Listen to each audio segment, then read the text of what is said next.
merci de l'introduction, que de pression du coup maintenant avec tous ces compliments en intro. Alors en effet, je vais essayer de vous présenter des éléments sur la transition de nos mobilités, quel avenir aussi du coup pour la voiture, pour nos mobilités plus globalement, avec deux parties, une partie un peu plus introductive de contexte global sur l'évolution aussi passée de nos mobilités avant de penser l'avenir, de voir quels sont les défis à relever, quels leviers pour réussir à relever ces défis, puis une deuxième partie un petit peu plus concrète sur certaines questions qui reviennent souvent quand on parle de transition des mobilités, quand on parle notamment de l'avenir de la voiture. Pour démarrer par un contexte un petit peu plus historique, disons, si on essaie de regarder, de comprendre comment ont évolué nos mobilités par le passé, on peut regarder déjà l'évolution selon trois caractéristiques de nos mobilités. Quand par exemple on fait une enquête de mobilité, on peut demander aux gens combien de trajets vous faites par jour et par personne, combien de temps vous passez dans les transports, ou encore combien de kilomètres vous parcourez, soit au global ou bien sinon par motif de déplacement. Donc un motif de déplacement, c'est aller jusqu'à l'école, aller jusqu'au travail, aller faire ses courses, aller jusqu'à ses loisirs, etc. Ou bien on peut regarder par mode de transport aussi, j'évoquerai ça ensuite. Mais si on regarde de manière un petit peu globale comment ça a évolué par le passé, eh bien malgré les transformations très fortes qu'il y a pu y avoir ces dernières décennies, il y a deux critères qui sont restés assez stables, c'est-à-dire que le nombre de trajets est resté autour de 3 à 4 déplacements par jour et par personne. Donc on compte par exemple qu'un aller-retour c'est 2 déplacements. Et puis ce qui est resté assez stable aussi, ce sont les temps de transport. On se déplace en moyenne environ 1 heure par jour et par personne. Donc ça n'a pas beaucoup bougé non plus historiquement. Et donc ce qui n'a pas bougé non plus, c'est ce qui fait le lien entre les deux. Ce sont les temps de transport moyens par trajet. Si on divise 1 heure de déplacement par 3 à 4 déplacements, eh bien on a 15 à 20 minutes par trajet. Et donc ça, à la fois, c'est resté assez stable historiquement, mais c'est aussi ce qu'on retrouve aujourd'hui parmi les différents modes de transport du quotidien. C'est-à-dire que la marche va être utilisée sur des durées moyennes de l'ordre de 15 à 20 minutes, le vélo aussi, les transports en commun du quotidien également, ou encore la voiture aussi. Par contre, ce qui est très différent entre les modes que je viens d'évoquer, c'est quelle est leur vitesse. Et du coup, en 15 à 20 minutes, est-ce qu'on fait plutôt 1 km ou un petit peu plus si on utilise la marche, ou est-ce qu'on fait plus 10, 15, 20 km si on utilise des modes de transport rapides, notamment la voiture, qui a pris beaucoup de place dans nos mobilités, on le verra ensuite. Et donc, comme historiquement, on s'est beaucoup reporté depuis des modes de transport lents, en particulier la marche, vers des modes plus rapides, en particulier la voiture, eh bien, on a une accélération très forte de nos mobilités. La vitesse moyenne de nos déplacements, quand on combine une courte et longue distance, elle a été multipliée en ordre de grandeur par 10 à 12. Et ce qui est assez surprenant ou ce qui est assez contre-intuitif en parallèle de cette accélération des mobilités, c'est qu'on se dit quand on cherche à aller plus vite, c'est pour gagner du temps, pour passer moins de temps dans les transports. Mais en fait, on n'en a pas profité pour passer moins de temps dans les transports, en l'occurrence parce qu'on passe toujours 1 heure dans les transports par chaque jour en moyenne. En fait, on en a plutôt profité pour accéder à un territoire plus vaste, pour étendre nos programmes d'activité sur un territoire plus important, d'où l'augmentation donc d'un facteur 10 à 12 également des kilomètres parcourus par jour et par personne, qui s'est fait, étant donné que le nombre de trajets est resté relativement stable, par une multiplication par 10 à 12 de la distance moyenne de nos déplacements. Donc c'est comme ça qu'on peut comprendre un certain nombre de tendances qu'il y a pu y avoir historiquement sur à la fois l'aménagement du territoire, par exemple l'étalement urbain qui est en bonne partie lié à ce phénomène d'accélération des mobilités et donc d'augmentation des distances, et puis augmentation des distances pour les différents types de déplacements, notamment sur le domicile-travail, mais pas que, ou bien encore la possibilité aussi de faire des voyages à plus longue distance, qui a été rendu possible par l'accès à des modes de transport plus rapides qui permettent de partir plus loin sans non plus y passer des heures et des heures. Donc voilà un peu une caractéristique majeure de l'évolution de nos mobilités par le passé. Si maintenant on regarde par mode de transport comment a évolué l'usage des différents modes par le passé, on peut regarder en termes d'estimation des temps de transport historiquement, d'abord sur le 19e siècle, quelle était la répartition entre les différents modes. Et ce qu'on voit, c'est que sur ce 19e siècle, c'est la marche qui domine très largement les mobilités. Progressivement, on a un développement du transport attelé, donc donc avec le cheval, donc toujours finalement une vitesse assez limitée. Et puis le ferroviaire aussi, à partir des années 1830, va commencer à se développer sans représenter une part vraiment très significative des déplacements. Le vélo aussi, on commence à voir un petit liseré bleu marine qui commence à se développer sur la fin du siècle. Mais voilà, la marche domine très largement. Si on rajoute une cinquantaine d'années, il y a une concurrence bien plus forte entre différents modes de transport. La voiture en orange qui apparaît, les transports en commun routiers avec le trait en jaune, le ferroviaire qui prend plus de place, le vélo également, et la croissance de ces modes-là fait disparaître en gros le transport attelé sur cette période-là.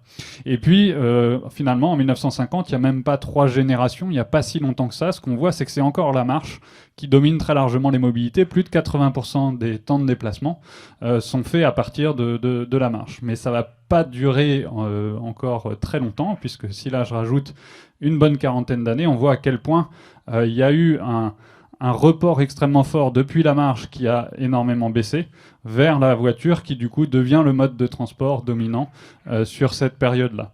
Et donc depuis le début des années 90, si maintenant je rajoute un peu les quasiment 3 dernières décennies, où là, les données vont jusqu'à 2017, mais ce serait pas vraiment très différent si on allait jusqu'à 2022-2023, ce qu'on voit, c'est que depuis, il y a une certaine stabilité dans l'usage des différents modes de transport. Il n'y a plus de transformation extrêmement forte, alors que quand on regarde la presse sur les transports, mais c'est une sorte de révolution permanente des transports. En même temps, il y a quand même une certaine inertie très forte dans les pratiques de mobilité.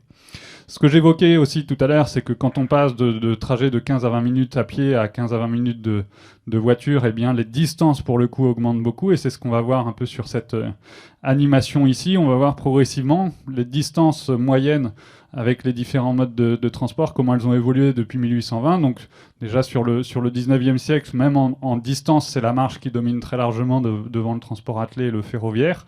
Puis sur la fin du siècle, il y a le vélo qui arrive avec aussi la voiture, les 2 roues motorisées, les bus et les cars. Mais encore une fois, c'est la marche qui représente le plus gros des déplacements jusqu'aux années 40. Mais par contre, là, à partir des années 1950, l'échelle change ici. La voiture prend de plus en plus de place, 10, 15, 20 km par jour et par personne en moyenne, bientôt une trentaine. Donc augmentation très forte des kilomètres parcourus en voiture. Et puis sur la fin de la période, ça va être plutôt le transport aérien qui gagne un peu plus en kilomètres parcourus. Sinon, depuis le début des années 2000, sur la voiture, on est sur une certaine stabilité quelque part des kilomètres parcourus par personne. Et donc si je projette finalement cette même évolution mais en graphique, ce qu'on voit, c'est que pendant très longtemps, on est resté à des distances en moyenne assez faibles. Et c'est vraiment à partir des années 50 que la diffusion de l'automobile va participer à cette augmentation des distances. En gros, en 1950, en France, on a une voiture pour 25 habitants en moyenne. Donc c'est encore très faible. Et par contre, 50 ans plus tard, depuis le début des années 2000, on a à peu près une voiture pour 2 habitants, même un peu plus désormais. Donc c'est ça qui a beaucoup porté à la hausse l'usage de la voiture et donc aussi les kilomètres parcourus en voiture sur cette période-là. Et donc aujourd'hui, quand on regarde sur les 3 caractéristiques de mobilité que j'évoquais tout à l'heure, le nombre de trajets, les temps de transport ou encore les kilomètres parcourus, eh bien ce qu'on voit, c'est que sur ces 3 différentes caractéristiques, c'est la voiture qui domine très largement les mobilités, quasiment 2/3 de notre mobilité sur ces 3 différentes caractéristiques, avec même une certaine dépendance à la voiture pour beaucoup de ménages ou encore beaucoup de territoires, donc une place vraiment dominante dans la mobilité. Ensuite, le deuxième mode de transport, ça va être la marche, si on raisonne en nombre de trajets ou en temps de transport, mais ça va être un mode de transport pour le coup qu'on entend moins dans les débats publics, qu'on prend moins en considération dans les politiques publiques. Donc pour le coup, ça mériterait à avoir plus de considération quand on voit à quel point c'est quand même un mode de transport particulièrement important. Et puis ensuite, après la marche, on a les transports en commun ferroviaires, les transports en commun routiers, puis pour l'instant, le vélo qui représente une part assez faible des déplacements, plutôt aujourd'hui 3 à 4% du nombre de trajets en France depuis qu'il y a eu la hausse à la suite du Covid. Et puis si on regarde en kilomètres parcourus, comme je l'évoquais tout à l'heure, le deuxième mode, là c'est plutôt le transport aérien. En termes d'évolution, en termes de part dans les émissions de CO2, c'est à peu près la même chose. Ça va être essentiellement la voiture et puis secondairement le transport aérien, cette fois-ci les transports en commun ferroviaire, routier, encore la marche et le vélo, bien évidemment, une part bien plus limitée dans les émissions. Et puis pour le transport aérien, ce qui est important à avoir en tête, c'est qu'il n'y a pas que des effets CO2 qui ont un impact réchauffant sur le climat. Il y a aussi les traînées de condensation, il y a aussi les émissions de NOx, donc les oxydes d'azote dans la haute atmosphère qui vont aussi entraîner d'autres transformations chimiques qui ont globalement plutôt des effets réchauffants. Et en gros, les dernières évaluations nous montrent que 2/3 des effets réchauffants de l'aérien viennent d'effets hors CO2. Donc ça veut dire que cette seule part du CO2, faut la multiplier par 3 en gros si on veut avoir un impact un peu plus global. Et à ce moment-là, la part de l'aérien dans l'ensemble des effets réchauffants de notre mobilité en France est très loin d'être négligeable, surtout quand on compare à des niveaux de pratique qui finalement sont assez faibles, que ce soit en temps de transport ou encore plus bien évidemment en termes de nombre de trajets, étant donné que ce sont des trajets particulièrement rares.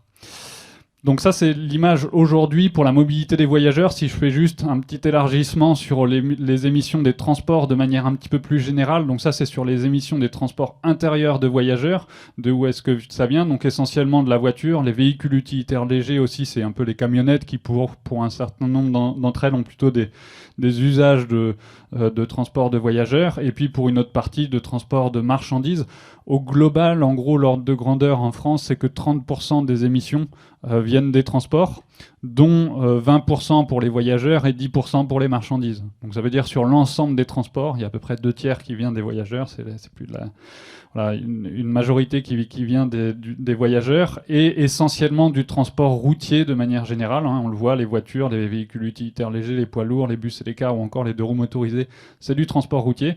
Mais après, il y a un petit biais dans nos comptabilités, c'est-à-dire qu'on a jusqu'à aujourd'hui nos comptabilités d'émissions des transports, elles se font que sur les transports intérieurs, donc il n'y a pas les transports internationaux qui sont comptés. Et c'est particulièrement significatif si jamais on rajoute maintenant, à la fois pour la navigation, donc c'est le transport maritime, essentiellement pour les marchandises, et puis le transport aérien, pour le coup, essentiellement pour les voyageurs, qui là vont rajouter des émissions à non négligeables, d'autant plus que ce sont des modes de transport qui ont assez peu de solutions technologiques alternatives au pétrole, aussi bien à court terme et même à moyen terme. Donc c'est une part qui risque d'augmenter à l'avenir. Et aujourd'hui, notre objectif de neutralité carbone ne compte pas non plus les transports internationaux dans l'objectif, ce qui est aussi un biais. Alors peut-être que ça va être corrigé dans la prochaine version de la stratégie nationale bas carbone, mais c'est pas encore tout à fait sûr. Donc ça, c'est un peu l'image en 2019, donc avant le Covid, qui a fait baisser les émissions temporairement des émissions des transports en France. Si on regarde maintenant leur évolution au cours du temps, eh bien, on a eu une très forte hausse des émissions. Finalement, ici, c'est entre 1960 jusqu'au début des années 2000. Ensuite, pendant les années, une petite baisse qui est en partie artificielle d'ailleurs, parce que c'est un peu en lien avec les biocarburants qui en réalité sont pas si vertueux que ça. Et puis sur les années 2010, on a eu une certaine stabilité des émissions. On voit l'effet du Covid, bien évidemment, avec les confinements, la baisse de la mobilité, donc la baisse des émissions liées au transport. Et puis sur 2021-2022, les émissions sont reparties à la hausse. Sans pour autant retrouver le niveau d'émissions de 2019. Alors pour partie parce que peut-être tous les effets post-Covid n'étaient pas encore, avec pas complètement retrouvé leur niveau d'avant Covid, mais aussi parce que ça s'est fait dans un contexte où les prix des carburants étaient particulièrement élevés, donc ça peut aussi avoir un effet à la baisse sur l'évolution des émissions. Mais si maintenant on rajoute quelle est la courbe d'objectif de la stratégie nationale bas carbone dans les toutes prochaines années ou à horizon plus lointain, on voit à quel point, pour l'année 2022, déjà on est repassé au-delà des objectifs qui étaient fixés. Mais surtout à quel point il y a une rupture qui est forte dans les tendances d'émissions qui est attendue d'après nos objectifs. D'autant plus que ça, c'est l'ancienne version un peu de la stratégie nationale bas carbone, ou en tout cas elle est en cours de révision actuellement. Normalement, elle devrait être publiée à l'été prochain si le calendrier initial est à peu près tenu. Et en gros, à l'horizon 2030, il y a un objectif encore plus ambitieux que celui-là, en gros, qui est prévu.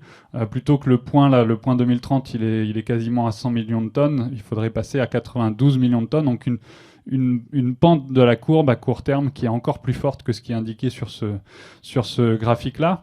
Donc un enjeu très fort déjà à court terme pour réduire fortement les émissions, mais aussi si on regarde à un peu plus long terme, à l'horizon 2050, bah, c'est quasiment de décarboner quasiment l'ensemble des transports, donc notamment de sortir du pétrole complètement pour les transports terrestres. C'est-à-dire que d'ici 27 ans, il ne faut plus qu'il y ait une seule goutte de pétrole, notamment dans les voitures, mais aussi dans les véhicules utilitaires légers, dans les poids lourds, dans les bus, les cars, les trains, les 2 roues motorisés ou encore les bateaux de transport fluvial. Donc on voit bien à quel point c'est un défi qui est énorme, surtout quand on prend en compte toutes les inerties qu'il peut y avoir dans le système de transport, en particulier sur l'aménagement du territoire, qui va beaucoup conditionner les pratiques de mobilité, sur les infrastructures de transport aussi, qui mettent du temps à évoluer, sur les parcs de véhicules qui mettent du temps à être renouvelés. Aujourd'hui, on a un parc qui roule essentiellement au pétrole, et pareil, ça ne change pas du jour au lendemain. Inertie en termes de politique publique aussi, qui mettent du temps à s'adapter finalement aux objectifs qu'elle s'assigne à elle-même, quelque part. Et puis, inertie dans les pratiques de mobilité. On sait à quel point le poids des habitudes est important dans les mobilités. On se re-questionne pas chaque matin de quel mode de transport ou quel type de pratique de mobilité utiliser, d'où aussi le défi que ça peut représenter d'avoir, notamment à court terme, des transformations assez fortes par rapport aux tendances qu'on a pu avoir dernièrement. Donc on a un défi qui est majeur de répondre à cette baisse des émissions de gaz à effet de serre, à ce défi du changement climatique. Et en même temps, c'est pas non plus le seul défi qui est à relever, donc il faut pouvoir regarder de manière plus globale quels sont les différents impacts environnementaux, sociaux ou encore sanitaires de nos mobilités si on veut répondre plus globalement à l'ensemble de ces défis dans les réponses qu'on donne pour cette transition. Au-delà du changement climatique, une autre raison qu'on a de sortir du pétrole, c'est la question de la pollution de l'air. Alors il n'y a pas que des émissions dans le secteur des transports. Dans les transports, en tout cas, elles viennent pour beaucoup de la combustion du pétrole, donc des émissions de particules, des émissions de NOx, j'évoquais d'oxyde d'azote, ou des polluants un peu secondaires comme l'ozone qui peut être lié pour beaucoup aussi aux émissions de NOx qui sont prioritairement liées au trafic routier. Ensuite, sur les émissions de particules, un autre élément qui est important à avoir en tête, c'est que pour le coup, sur les émissions de particules, il n'y a pas que des émissions de particules à l'échappement des véhicules, il y a aussi des émissions qu'on appelle hors échappement, typiquement l'abrasion, le frottement des plaquettes de frein ou encore les frottements des pneus sur la chaussée. Ça va aussi émettre des particules. Donc là, ça veut dire que là, c'est pas qu'un enjeu de transition énergétique si on veut réduire ces émissions, c'est aussi limiter le trafic quelque part, si jamais on veut réduire cette pollution de l'air aux particules hors échappement. Ensuite, une autre raison encore de sortir du pétrole, c'est la question des ressources, parce qu'on n'est pas sur des ressources qui sont illimitées. On sait à quel point, en France, on est vulnérable par rapport aux ressources en pétrole, dans le sens où on importe 99% du pétrole qu'on consomme, et on voit à quel point il y a des enjeux géopolitiques forts. On l'a bien vu, on le voit bien ces derniers mois autour de cette ressource, et puis une vulnérabilité à la fois économique, sociale, à chaque fois qu'il y a des hausses des prix des carburants. Donc il y a aussi cet intérêt, cet enjeu à sortir du pétrole pour cette raison. Et en même temps, les enjeux de ressources se poseront aussi de manière différente et sur d'autres types de ressources. Quand on sort du pétrole et qu'on va par exemple vers l'électrique ou encore vers les biocarburants, etc., on est plus sur des questions de ressources en métaux ou encore de ressources en biomasse qui ne sont pas forcément non plus illimitées, qui peuvent aussi poser des questions un peu de la même nature que celles que j'ai pu évoquer sur le pétrole. Ensuite, il y a aussi des enjeux en termes de consommation d'espace, parce que les infrastructures de transport, notamment les infrastructures routières, prennent beaucoup de place pour la circulation, encore pour le stationnement des véhicules. Et donc, ça pose des enjeux en termes d'artificialisation des sols, de fragmentation des milieux naturels, et puis ça occupe beaucoup d'espace public également, et donc il y a au moins une triple raison quelque part de limiter la place notamment de la voiture à l'avenir, d'avoir un rééquilibrage de l'espace public, à la fois premièrement pour donner plus de place aux autres modes de transport qui sont plus vertueux, que ce soit la marche, le vélo ou encore les transports en commun qui nécessitent des fois des infrastructures dédiées pour pouvoir se développer. Ensuite, deuxième raison, c'est de ne pas avoir que des fonctions de transport pour l'usage de l'espace public, mais aussi potentiellement avoir d'autres activités. On a parlé pas mal au moment du Covid de donner plus de place, par exemple, aux terrasses. On peut questionner aussi le fait que donner plus de place pour que les enfants puissent jouer ou circuler en sécurité dans l'espace public, ce qui était d'ailleurs davantage le cas avant que les voitures arrivent dans l'espace public, ou encore de l'espace pour des marchés, des événements ou tout autre type d'activité sociale finalement qu'on trouve très facilement à mettre dans l'espace public quand on libère de l'espace. Et puis troisième raison, c'est aussi revégétaliser davantage. C'est notamment une question d'adaptation aussi au changement climatique, de mieux résister aux vagues de chaleur qui sont déjà de plus en plus intenses, de plus en plus nombreuses, et puis des raisons à la fois de qualité de vie, de santé aussi, que d'avoir à proximité de chez soi, dans son environnement proche, davantage de végétation. Ensuite, un autre enjeu, toujours sur ce côté qualité de vie et puis enjeu sanitaire, enjeu de santé, il y a la question de la pollution sonore. On connaît tous la gêne que ça peut occasionner d'avoir du bruit dans son environnement proche ou quand on est dans la rue, dans l'espace public. Ce qu'on sait moins, c'est à quel point il y a aussi des impacts sanitaires particulièrement forts qui sont pourtant de mieux en mieux documentés par la littérature. Et en fait, via par exemple le stress que ça engendre pour le corps ou les troubles du sommeil par exemple que ça peut engendrer, il y a y compris des liens avec des maladies cardiovasculaires, de l'obésité, de l'hypertension, etc., qui sont liés à cette pollution sonore et des fois dans des ordres de grandeur, d'après certaines études, certaines évaluations, dans des ordres de grandeur qui peuvent être assez similaires à ceux de la pollution de l'air. Et pour le coup, on parle beaucoup plus de la pollution de l'air et assez peu de la pollution sonore qui devrait être mieux prise en compte. Et en gros, 2/3 des impacts de la pollution sonore sont liés au transport, en particulier au transport routier. Donc il y a un enjeu qui est fort aussi de ce point de vue-là. Il y a aussi des enjeux en termes d'accidentalité, notamment accidentalité routière. Si on regarde par le passé, il y a quand même eu des progrès très forts de ce point de vue-là. Il y a une mortalité routière, en tout cas en France, qui est de l'ordre de 6 fois moins élevée qu'au début des années 70. Donc il y a une baisse qui est significative. Pour autant, ça fait une dizaine d'années qu'il n'y a plus de progrès de ce point de vue-là. Donc toujours des enjeux bien évidemment très forts à ce niveau-là.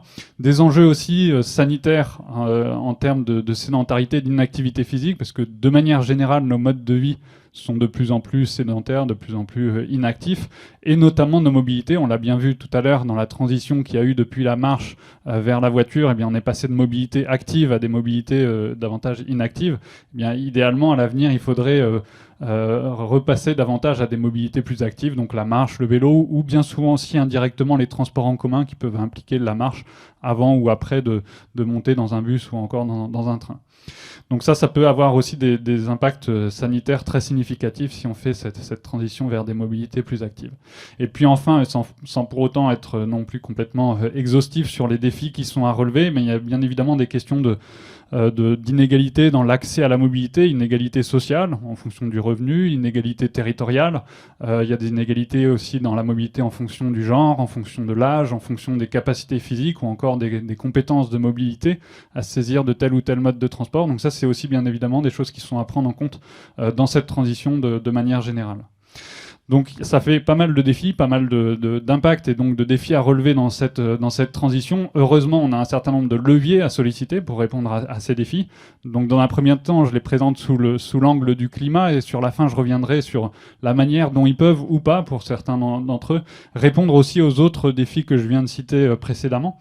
Et donc dans les 5 leviers pour décarboner les transports, ce que nous dit c'est les leviers qui sont cités dans la stratégie nationale bas carbone. Eh bien, il y a en premier levier la modération de la demande de transport, donc c'est les kilomètres parcourus.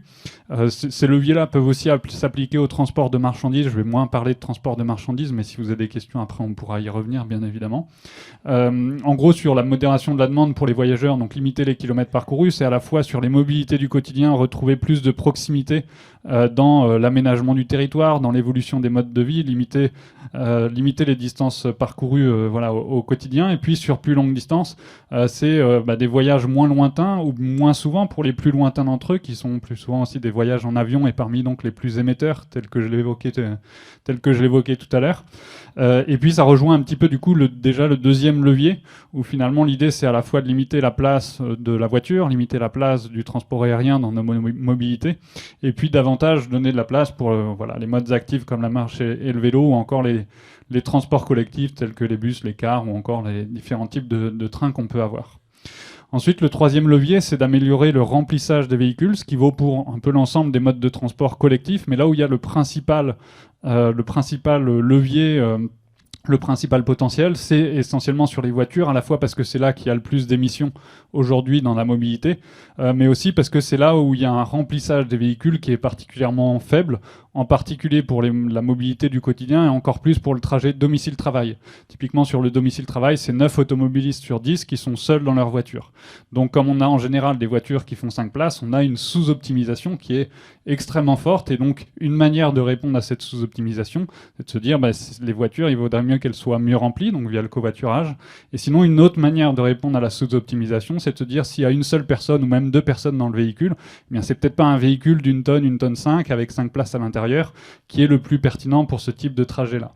Et donc c'est pour ça qu'il y a aussi un intérêt potentiellement, et là on est plus sur le quatrième levier, de développer des véhicules qui sont plus légers, plus sobres, avec potentiellement moins de plage, j'y reviendrai tout à l'heure plus tard dans la présentation, qui permettent aussi notamment de réduire les consommations énergétiques, aussi consommation de ressources des véhicules, et qui s'inscrivent donc dans ce quatrième levier. Il y a aussi globalement ce qui se rattache à l'éco-conduite, et notamment le 110 km/h sur autoroute, qui serait un levier de court terme particulièrement efficace pour limiter les émissions. Et donc globalement, finalement, les différents leviers que j'ai présentés jusqu'à maintenant, c'est un peu des leviers de sobriété qui questionnent quelles sont les pratiques de mobilité. Alors ça peut questionner aussi des choses bien plus larges que ça, hein. Par exemple, si on veut réduire les kilomètres parcourus, c'est pas qu'à l'intérieur de la mobilité qu'on peut qu'on peut réfléchir ce type de changement-là. Ça questionne plus globalement d'autres aspects de l'aménagement du territoire ou encore des modes de vie.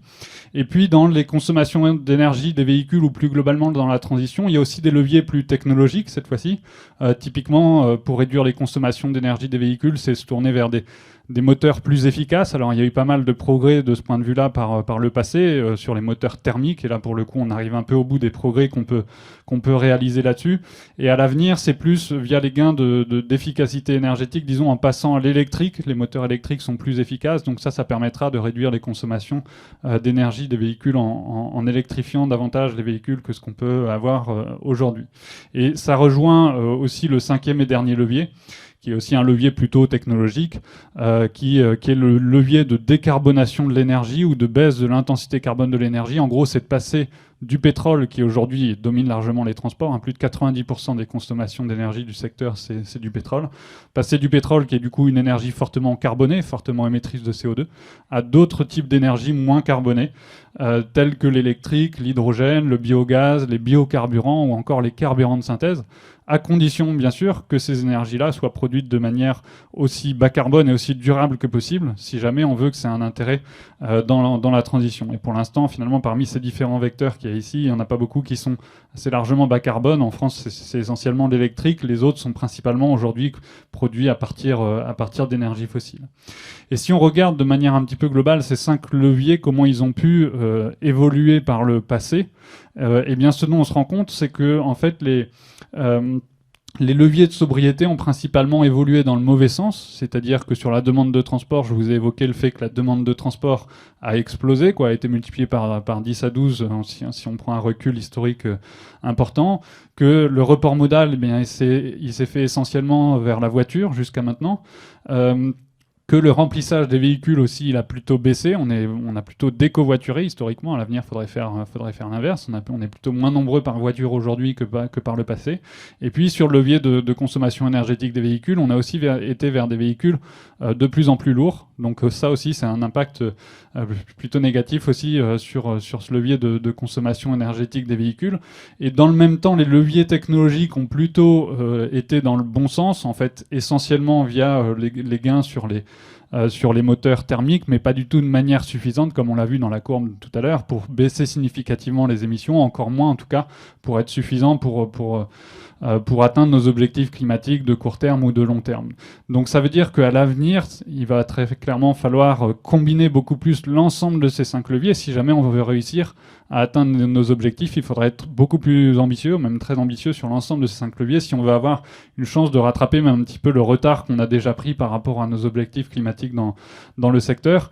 Et pour l'instant, ce que prévoit la stratégie nationale bas carbone dans sa dernière version, c'est de compter essentiellement sur les leviers technologiques. On le voit à la fois dans le scénario qui est proposé, dans les politiques publiques qu'on peut voir en place, ou aussi même dans les discours qu'on peut entendre sur la transition. C'est globalement, j'aime la bagnole, par exemple. Et puis, cette bagnole, à l'avenir, sera beaucoup plus électrique. C'est essentiellement ça qui est prévu comme principal levier de transition, alors que très clairement, il faudra beaucoup plus combiner l'ensemble des 5 leviers. Et si jamais on ne compte que sur les leviers technologiques, il y a un peu des risques aussi d'effet rebond des fois de ne pas d'avoir une sobriété qui pour le coup ne va pas dans le bon sens et donc compense en partie les gains qu'on peut avoir côté technologie, alors qu'il faudra bien combiner tous ces leviers. Et donc si j'applique ça dans un premier temps à cette question de la voiture électrique, qui est du coup la technologie qui va s'imposer à l'avenir sur la question de la voiture. C'est un peu donc la première question de cette deuxième partie, à quel point la voiture électrique sera la solution magique finalement pour cette transition. Et pour y répondre, quelque part, une première question qu'on peut se poser, c'est déjà de regarder ça par rapport à la question du climat. Puis après, il y a d'autres questions sur lesquelles je reviendrai. À quel point la voiture électrique, c'est le meilleur ou le pire des véhicules. Alors c'est souvent avec ce type d'intitulé que sont posées les questions dans le débat public. Si on regarde d'un point de vue du climat, une première partie de la réponse, une manière de répondre à la question, c'est ce qu'on voit le plus souvent, c'est de comparer du coup la voiture électrique à la voiture thermique au pétrole et de regarder d'un point de vue climatique quel est le meilleur ou le pire des véhicules.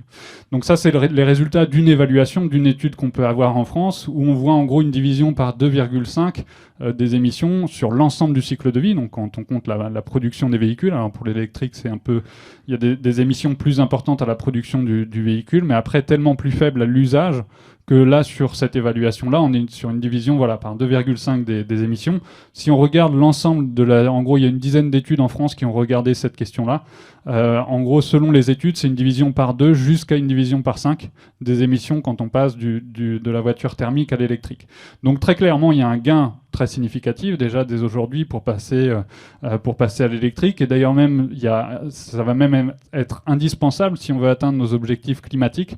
En gros, il n'y a pas de scénario en France qui permette d'atteindre notre objectif de neutralité carbone sans électrifier massivement les voitures, ou voire même d'autres types de véhicules plus lourds, les véhicules utilitaires légers ou même les poids lourds. De plus en plus, ça peut être envisagé qui passeront aussi en grande partie à l'électrique. Donc ça va être indispensable, mais quelque part, ça va être également insuffisant, à la fois parce qu'une division par 2 à 5, c'est pas forcément suffisant, surtout si c'est que de division par 2 par rapport à nos objectifs climatiques. Aussi parce que ça prend beaucoup de temps de renouveler un parc. Donc par exemple, si on est aujourd'hui à environ 15% des ventes depuis le début de l'année qui sont des ventes de voitures électriques, bon, déjà ça veut dire que 85% c'est des véhicules thermiques ou des véhicules hybrides, donc qui consomment au moins en partie du pétrole, mais aussi que comme ça concerne que les ventes, mais que en fait il y a tout un stock à renouveler, on n'est que environ à 2% de l'ensemble du parc de véhicules qui est électrique. Donc ça va mettre du temps à se renouveler quelque part, et c'est pour ça, c'est une autre raison pour laquelle c'est insuffisant, notamment pour nos objectifs de court terme, d'imaginer la transition que sous son volet technologique et sous le volet du passage à l'électrique. Et puis un autre élément qu'on peut évoquer, c'est une autre manière de répondre à la question, c'est de comparer finalement la voiture électrique avec d'autres modes de transport ou d'autres types de véhicules. Donc par exemple ici avec le vélo assistance électrique, le vélo mobile, ça j'y reviendrai tout à l'heure, la mini voiture électrique, j'aurais pu mettre aussi le train électrique, le bus électrique, etc. Et ce qu'on voit, c'est qu'en fait, quand on regarde par type de véhicule ou de mode de transport, eh bien la voiture électrique reste en fait dans les modes de transport les plus émetteurs à l'avenir, parce que c'est un mode de transport qui est plus consommateur de ressources. Donc dans un monde qui devient de plus en plus électrique, ça restera dans ce monde-là, dans les modes de transport les plus émetteurs. Donc on gardera un intérêt à passer à des types de véhicules ou des modes de transport qui sont moins émetteurs. Et donc notamment dans les véhicules qui sont un peu évoqués ici, il y a un certain nombre de véhicules, on a un intérêt notamment à passer à des véhicules qui sont plus sobres en énergie, plus sobres en ressources, et notamment dans les potentiels qu'on a assez peu explorés pour l'instant, et qui peuvent être intéressants à regarder à l'avenir, c'est d'explorer le potentiel de véhicules qu'on peut appeler intermédiaires entre le vélo classique et la voiture. Pour ceux qui sont les plus proches du vélo, eh bien ça peut être déjà des vélos à assistance électrique, déjà qui permettent d'aller un peu plus vite, donc un petit peu plus loin, qui s'adaptent qui peuvent convaincre un public plus large de passer au vélo. On peut citer les vélos cargo qui permettent d'emporter plus facilement des charges, emporter des enfants. Les vélos pliants qui permettent plus facilement de faire de l'intermodalité avec les transports en commun. On pourrait dire aussi les vélos adaptés à des personnes à mobilité réduite ou en situation de handicap. Il y a aussi des pays où c'est bien plus développé qu'en France. Et puis quand on commence à se rapprocher un petit peu plus de la voiture, et leur nom l'indique, ou de la voiture ou de l'automobile, vélo mobile ou encore vélo-voiture, bien là on a des véhicules qui ont une forme qui s'en rapproche un petit peu plus. Le vélo mobile, donc c'est un vélo couché qui est caréné. C'est les véhicules d'ailleurs à propulsion humaine les plus rapides au monde. Pour l'anecdote, le record mondial sur du plat, c'est 144 km/h. Ça fait même presque un peu peur. Donc vous inquiétez pas, c'est pas vous et moi qui atteignons ce type de vitesse-là, mais en tout cas, c'est pour montrer que d'un point de vue énergétique, c'est beaucoup plus efficace, parce que même les meilleurs cyclistes n'atteignent pas des vitesses pareilles avec un vélo classique.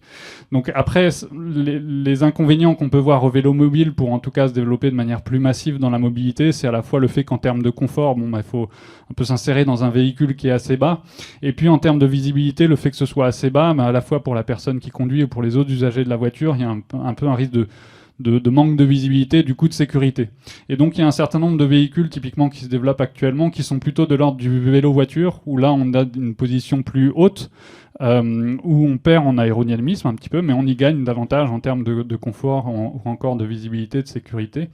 Et notamment ce type de véhicule-là peut être en développement notamment dans un projet dont vous avez peut-être entendu parler, parce qu'en plus, si j'ai bien compris, l'école est un petit peu impliquée aussi dans le projet de l'extrême défi qui a été lancé par l'ADEME, où l'idée c'est de développer un certain nombre de véhicules de ce type-là, de type véhicules intermédiaires, et à la fois de les prototyper, d'en produire un certain nombre d'exemplaires dans un premier temps, les tester dans les territoires, notamment dans les territoires peu denses, là où il y a peu d'alternatives à la voiture individuelle.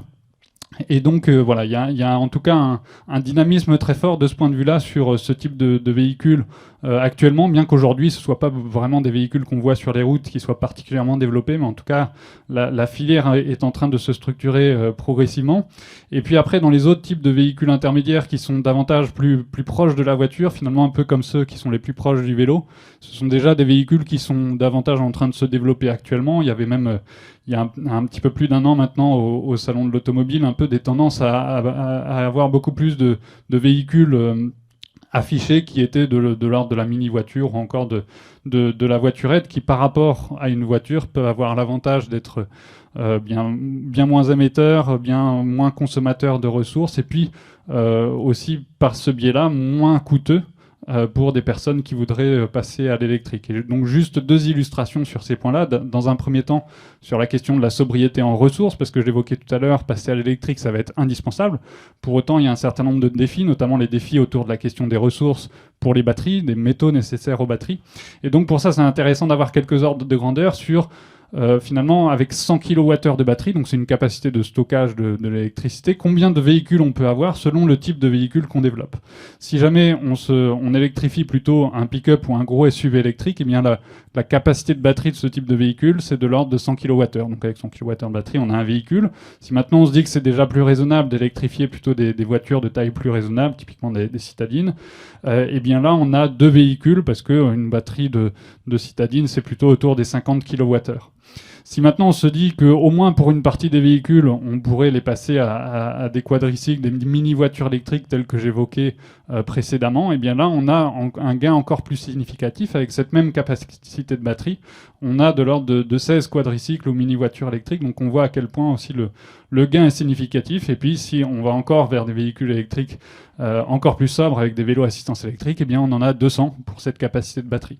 Donc ce qu'on voit, c'est que bien évidemment, à la fois, bien évidemment, on va passer beaucoup plus à l'électrique, mais selon le type de mobilité électrique qu'on développe à l'avenir, selon à quel point on est sobre dans notre mobilité ou dans le type de véhicule qu'on développe, eh bien là, les impacts qui aura en lien avec l'extraction des métaux, notamment nécessaires à ces batteries, eh bien, seront bien différents, à la fois en termes d'impacts géopolitiques, sociaux ou encore environnementaux en lien avec l'extraction de ces métaux. Et puis une autre raison de passer à des véhicules plus légers que j'évoquais, c'était la question du prix, la question de l'accessibilité financière des véhicules Alors déjà, des véhicules thermiques, de manière générale, ils sont de plus en plus chers et il y a assez peu de ménages finalement qui achètent des véhicules neufs. Donc déjà, il y a une question assez forte ici. Mais en plus, sur l'électrique, le prix à l'achat est un peu plus élevé, beaucoup moins cher à l'usage. Donc il y a déjà un intérêt à passer à l'électrique, mais ça peut être un vrai défi ou un vrai frein pour beaucoup de personnes.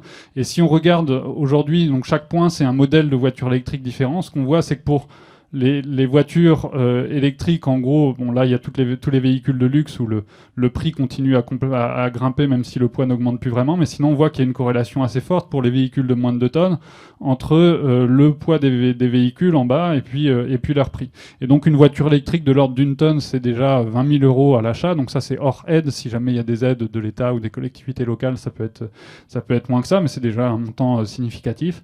Mais si on passe à des voitures électriques de 2 tonnes, eh bien là on est plutôt en ordre de grandeur à 50 000 euros de prix à l'achat. Donc à chaque fois qu'on augmente de 100 kg le poids des voitures électriques, en gros on augmente leur coût à l'achat de l'ordre de 3 000 euros. Donc c'est tout à fait significatif. Donc à l'avenir, il faudrait davantage aller vers de la production de véhicules électriques plus sobres pour pouvoir faciliter ce passage à l'électrique pour le plus grand nombre. Et puis idéalement aussi produit davantage en Europe ou en France aussi pour y gagner d'un point de vue encore économie ou encore de l'emploi. Si maintenant on regarde quelles sont les différentes solutions, et notamment les véhicules que je viens d'évoquer, mais pas que, selon les différents types de territoires, selon les différents types de trajets qu'on peut faire, alors toutes les solutions de mobilité n'ont pas la même pertinence, on peut regarder notamment en fonction de deux grandes caractéristiques différentes, disons, de nos déplacements. Bien sûr, les distances à parcourir, bien la marche ou encore l'avion vont pas être utilisés bien évidemment sur les mêmes distances. Donc là, sur ce graphique que je vais progressivement animer, donc il y a c'est une échelle logarithmique, donc disons là, il y a 1 km, 10 km, 100 km, 1000, 10 000. Et on considère généralement, notamment dans les enquêtes de mobilité, qu'on est sur de la mobilité longue distance, au-delà des 80 km parcourus. Et en dessous, on est plutôt sur de la mobilité courte distance, de la mobilité locale. Et puis l'autre axe que j'ai mis ici, c'est plutôt à quel point on est sur des flux de déplacement qui sont forts ou pas. En l'occurrence, les flux de déplacement, ils sont particulièrement forts là où la densité de population est importante, donc notamment dans les métropoles ou dans le centre des plus grandes métropoles. Alors qu'ils vont être beaucoup plus faibles, typiquement quand on est sur des zones rurales ou encore des zones montagneuses où la densité de population est plus faible et donc les flux de déplacement également. Et donc ça va pas être les mêmes modes de transport qui vont être les plus adaptés, disons, selon ces types de territoires. Puis sur la longue distance, on peut aussi différencier différents types de déplacements à plus longue distance. Et puis si maintenant on regarde aujourd'hui sur le graphique de droite quels sont les modes de transport qui aujourd'hui dominent sur ces différents segments de déplacement, ce qu'on voit c'est que le transport aérien, il domine quand on est sur des distances au-delà des 1000 km. Quand on est en dessous des 1 km et notamment encore plus quand on est dans des zones denses, en ville, etc., c'est la marche qui va dominer. J'ai mis également le vélo ici, même si aujourd'hui il ne domine pas vraiment sur ce segment de mobilité, mais c'est un peu là son principal domaine de pertinence au-delà des distances de la marche. Et puis les transports en commun, bien là où ils vont être les plus développés, c'est là où les flux de déplacement sont les plus forts, c'est là où ils sont aussi les plus pertinents d'un point de vue aussi bien environnemental qu'économique. Avec notamment du train qui s'est développé essentiellement un train qui est un mode de transport très capacitaire, qui s'est développé essentiellement là où il y a le plus de flux, donc à l'intérieur des métropoles par exemple avec du métro, du tram, des RER, etc. Ou bien entre les métropoles avec par exemple du TGV ou encore des intercités. Et puis quand on est sur une capacité de flux de déplacement, une capacité de transport du coup un peu plus faible, on peut avoir des bus et des cars qui sont un peu moins capacitaires que les trains. Et puis finalement tout le reste, un peu tout ce qui est vacant ici, eh bien aujourd'hui, c'est la voiture qui domine. Finalement, dès qu'on est au-delà des distances de 1 km, en dessous des 1000 km à parcourir, et qu'on n'est pas sur des flux de déplacement ou les transports, des flux suffisamment importants quelque part pour que les transports en commun dominent déjà, étaient suffisamment développés pour être dominants sur ces trajets-là. Donc on voit en tout cas la place finalement majeure de la voiture, qui est un peu ce couteau suisse de la mobilité qui sert à énormément de trajets différents. Et maintenant, si on essaie de voir comment essayer de sortir de la dépendance à la voiture, mais en plus voiture très souvent individuelle, avec souvent, comme j'évoquais, une seule personne à l'intérieur du véhicule, on peut essayer de regarder à l'avenir, il faudra autant que possible limiter la place de la voiture, limiter la place du transport aérien, et puis faire gagner de la place au transport collectif ou encore aux modes actifs tels que je l'évoquais tout à l'heure sur le levier de report modal.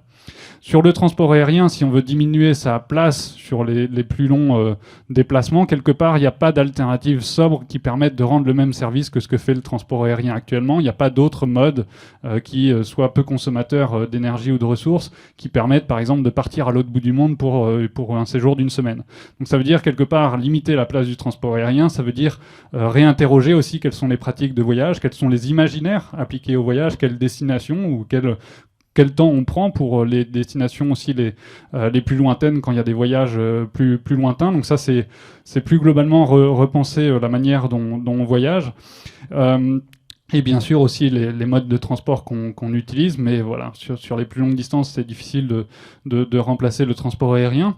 Si maintenant on regarde au niveau de la voiture, quel est le cœur de son domaine de pertinence? Eh bien en fait, c'est quand elle peut être bien remplie, cette voiture, quand ça peut être des trajets covoiturés. Et à ce moment-là, là où est son cœur de domaine de pertinence, c'est quand on est sur des flux de déplacement qui sont pas forcément suffisants pour pouvoir mettre en place des transports en commun. Sinon, c'est une alternative qui est plus adaptée que la voiture, même la voiture partagée. Et donc, ces transports en commun, mais à l'avenir, il faut leur donner plus de place. Il y a un potentiel de développement par rapport à aujourd'hui, donc on peut davantage les développer par rapport à aujourd'hui. Ensuite, sur les plus courtes distances, on peut donner plus de place à la marche, aussi encore plus de place au vélo. Si on se compare, par exemple, aux Pays-Bas, on a une pratique du vélo qui est 10 fois moins élevée que chez eux. Donc ça permet de voir à quel point on a un potentiel de développement qui est particulièrement élevé, d'autant plus qu'on a le vélo classique, mais aussi, comme j'évoquais, certains types de vélos spéciaux, vélo assistance électrique ou encore vélo cargo, qui permettent d'étendre aussi le domaine de pertinence du vélo.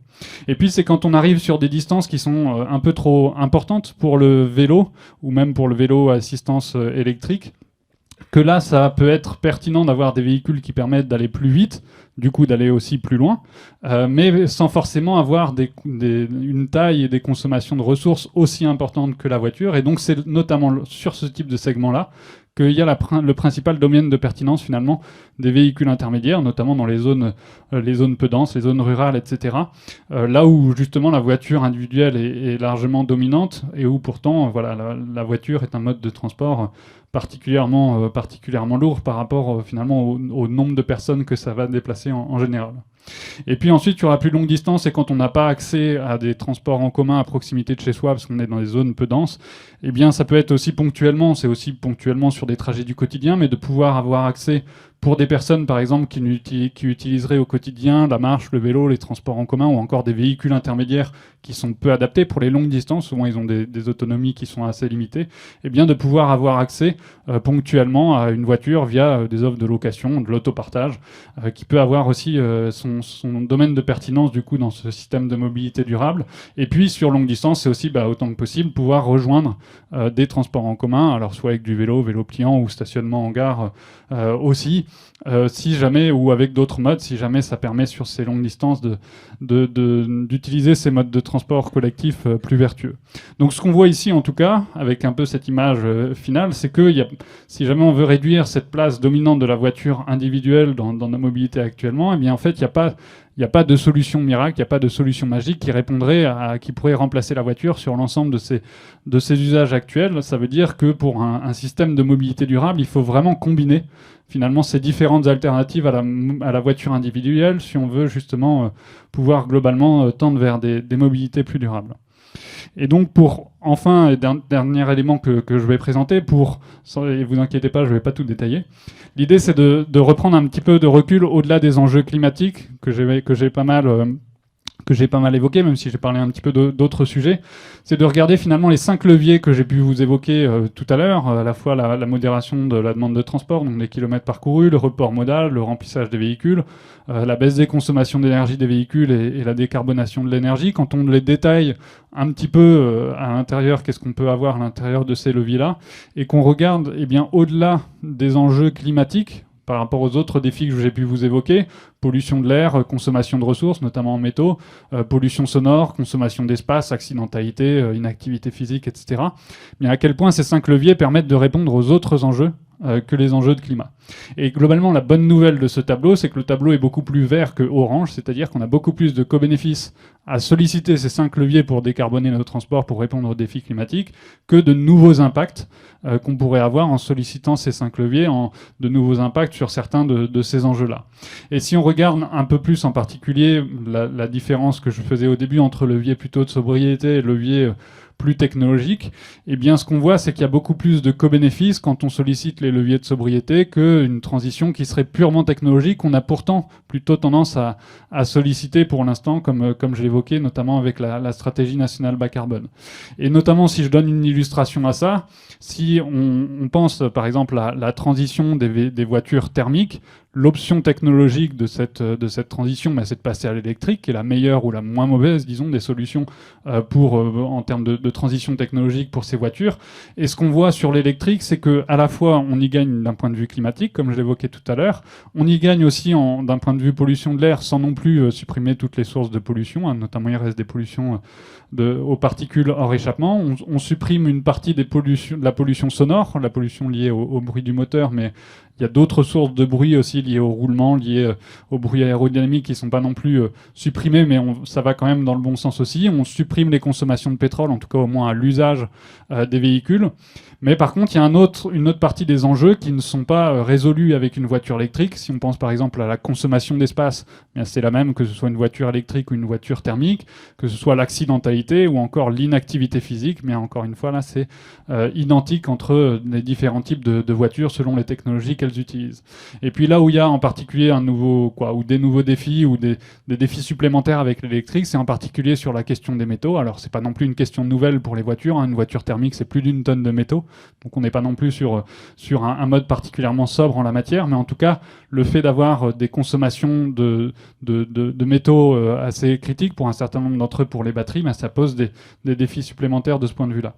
Et si par contre je montre plus la variante sobre de cette transition de la voiture thermique, c'est de passer au vélo ou à des véhicules intermédiaires entre le vélo et la voiture, autant que possible proche du vélo si on veut avoir davantage de bénéfices. Ce qu'on voit ici, c'est qu'il y a beaucoup plus de co-bénéfices parce que c'est à la fois un mode de transport peu émetteur de CO2, mais aussi assez sobre en énergie, sobre en ressources, sobre en espace consommé aussi, à la fois pour sa circulation ou encore pour son stationnement, qui va avoir une pollution de l'air ou une pollution sonore quasiment négligeable à l'usage, qui va être très peu coûteux, donc en termes aussi d'inclusivité sociale, là qui a des opportunités aussi de ce point de vue-là, et puis qui va avoir l'avantage majeur pour la santé d'avoir cette activité physique aussi dont on a besoin pour être en meilleure santé. Donc ce qu'on voit, c'est que là, on répond finalement de manière plus globale à davantage de défis finalement de cette transition des mobilités en sollicitant davantage des leviers de sobriété qu'on a moins sollicités jusqu'à maintenant. Et puis je m'arrêterai ici en juste indiquant les différents enseignements des différentes parties que j'ai évoquées. Et donc maintenant c'est à vous la parole pour les questions ou les remarques. Merci.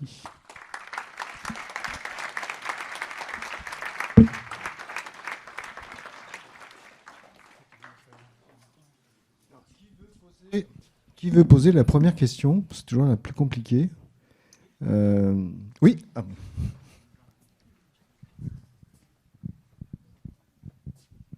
Merci, bonsoir et merci pour la présentation.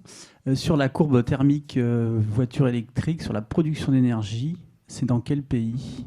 C'est mondial? Parce qu'en fait, souvent, en fonction de si c'est France ou Chine, par exemple, puisque l'électricité peut être fournie par des centrales...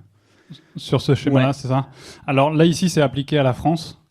Donc quand j'évoquais l'ordre de grandeur de division par 2 à 5 des émissions sur l'ensemble du cycle de vie, c'est en gros en considérant à peu près donc une voiture qui est utilisée en France, avec un peu l'approvisionnement qu'on a actuellement ou qu'on avait ces dernières années au moment où les études étaient faites. Du coup, c'est typiquement en utilisant une batterie qui est fabriquée en Asie du Sud-Est, parce que pour l'instant, c'est essentiellement là-bas que les batteries sont fabriquées. Donc là, il y a des progrès des projets plutôt de gigafactory aussi en Europe, ou y compris en France, notamment dans le nord de la France. Mais là, dans cette étude, c'est considéré un peu la voiture moyenne, en tout cas avec une batterie importée. Et après, par contre, un usage qui est en France. Donc c'est pour ça que quelque part, le côté production et utilisation de l'énergie là vont être très faibles sur la France. Si jamais on est sur d'autres pays avec une énergie plus carbonée, les bénéfices seront pas aussi significatifs. Mais en gros, pour l'instant, au niveau mondial, c'est assez rare les pays pour lesquels la voiture électrique est pire d'un point de vue émission de CO2 que la voiture thermique. Il y a quelques rares exceptions, c'est par exemple la Pologne, l'Inde, en gros des pays qui ont vraiment une prédominance du charbon dans leur mix électrique. Mais après, même pour ces pays-là, en gros, ça va être intéressant quand même de développer l'électrique, pas par rapport à aujourd'hui, parce qu'aujourd'hui, comme j'évoque, ça peut être un peu pire, ou dans des ordres de grandeur similaires pour des pays qui sont fortement au charbon. Mais c'est qu'en gros, le mix électrique, c'est ce qui se décarbone le plus au niveau mondial. C'est-à-dire que sur la voiture thermique, on n'a plus beaucoup de progrès à en faire d'un point de vue efficacité énergétique, et puis il n'y aura pas assez de biocarburants pour remplacer le pétrole actuellement utilisé dans les voitures, alors que sur l'électrique, notamment le développement des renouvelables, fait que plus on avance dans le temps, plus le mix électrique se décarbone, et donc plus l'intérêt de l'électrique par rapport au thermique est important. Et puis il y a l'efficacité du moteur aussi. Et il y a l'efficacité du moteur, mais là qui est déjà quelque part un peu intégrée dans ce graphique-là. Oui. Et deuxième question, est-ce que la voiture tout sécuritaire, avec des tests Euro NCAP, tout un système embarqué, n'a pas fait justement qu'on a alourdi les véhicules, on les a fait grossir pour encaisser les chocs, alors qu'on voudrait les alléger? Oui, c'est une partie de l'explication. Après, il y a en effet des bonnes raisons d'avoir alourdi entre guillemets les véhicules, certains systèmes de dépollution qui peuvent être en effet un peu plus chers, ou certains systèmes de sécurité. Après, deux autres éléments quand même en comparaison, c'est que les voitures ont beaucoup, en gros la taille des voitures a beaucoup augmenté, et pour beaucoup c'était pas pour des raisons de sécurité, c'est plus des raisons de confort, etc. À la fois en hauteur, en longueur ou encore en largeur des véhicules. Et c'est aussi beaucoup ça qui a pu porter à la hausse le poids. Il y a aussi le fait d'avoir augmenté beaucoup la puissance des moteurs. Pour augmenter les vitesses, et en fait il y a un peu des sortes de boucles où quand on augmente la puissance du moteur, potentiellement on a un véhicule un petit peu plus déjà un petit peu plus lourd, un moteur un petit peu plus lourd. Si ça va plus vite, eh bien il faut renforcer les éléments de sécurité pour mieux encaisser les chocs, et du coup un moteur plus puissant. En fait, il y a des fois des boucles de ce type-là qui font que quand on est dans un engrenage d'alourdissement des véhicules, eh bien en gros ça tourne un peu en rond dans le mauvais sens. Et après, l'autre élément qui est important quand même par rapport à la sécurité, c'est que en effet, on a réussi à faire des véhicules qui sont plus sécurisés, mais pour leurs occupants. Et par contre, ce qu'on n'a pas regardé, c'est que dans le même temps, on faisait des véhicules plus dangereux pour les autres usagers de la route. Donc soit quand il y a un accident, pour les autres voitures accidentées dans le même accident, plus la voiture est lourde, puissante, etc., plus il y aura d'impact pour les autres automobilistes qui pourraient être accidentés, ou bien évidemment pour les piétons, pour les cyclistes, etc. Et typiquement sur la tendance des SUV, par exemple, le fait d'avoir le haut du véhicule, l'avant du véhicule qui est plus haut, eh bien en cas de collision, ça va davantage toucher des organes vitaux que si quelque part il y a un choc qui est au niveau des genoux. Mais là, si c'est plus, par exemple pour des enfants, au niveau d'organes vitaux, et on a des véhicules qui aujourd'hui, en gros, sont plus dangereuses pour les autres usagers de la voirie. Donc c'est quelque chose qui permet aussi de mettre en balance à quel point à l'avenir il faut peut-être plus penser aussi à la sécurité des autres usagers plus que uniquement celle des occupants. Et dernière question, pourquoi le vélo mobile, qui est quand même une solution intéressante, ne s'est pas plus développé? J'ai compris qu'il y avait l'histoire sécuritaire. Pour en avoir ici, effectivement, c'est quand même assez bas. Et dans une zone rurale, par exemple, pour faire 40 km en version électrique, ça peut être une solution pour être un peu actif et faire ces 40 km trajet moyen jour. Oui, alors il y a les deux éléments que j'ai évoqués, un peu, je pense, confort et visibilité, donc sécurité aussi.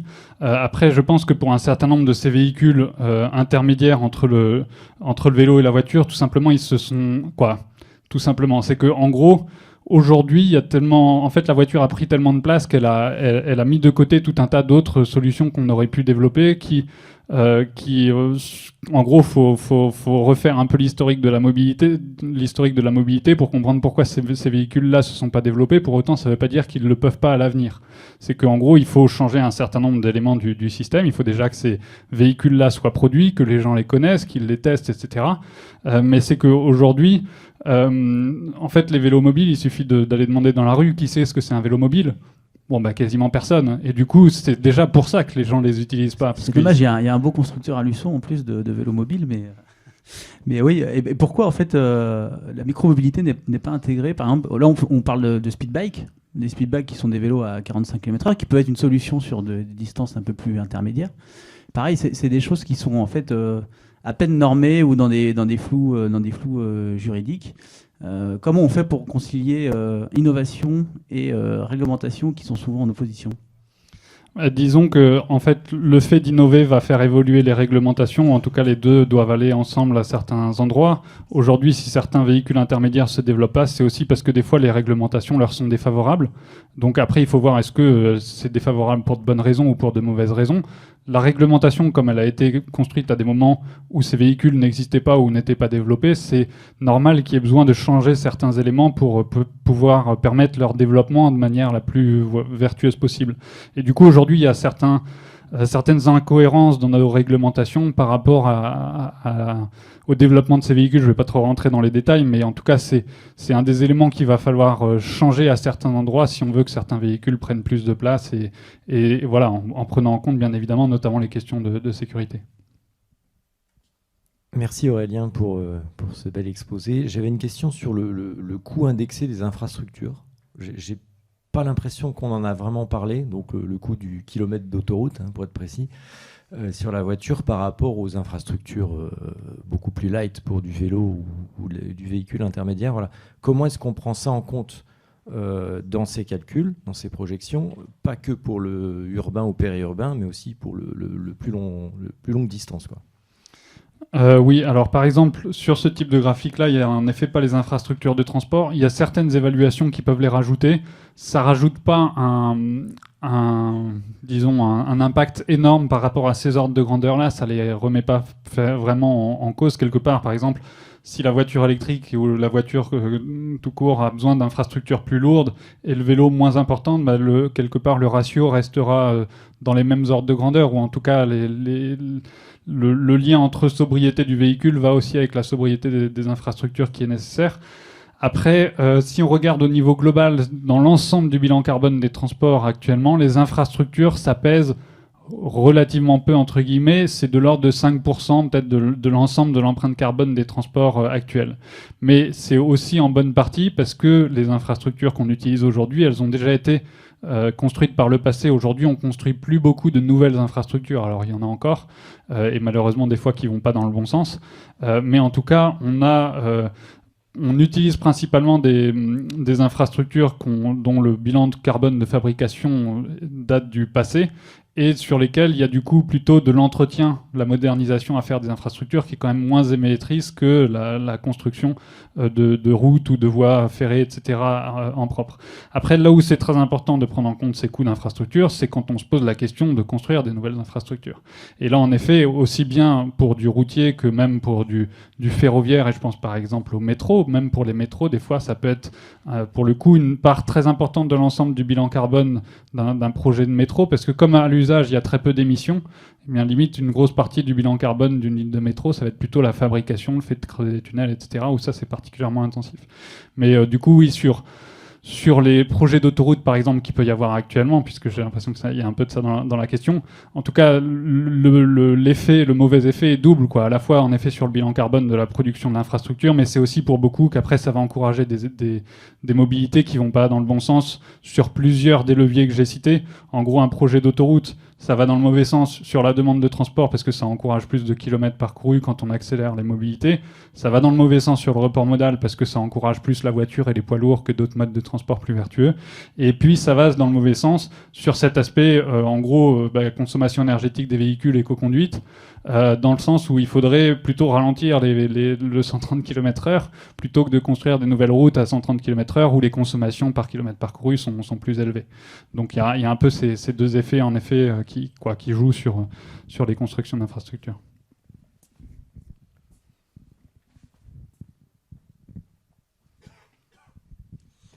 Bonsoir.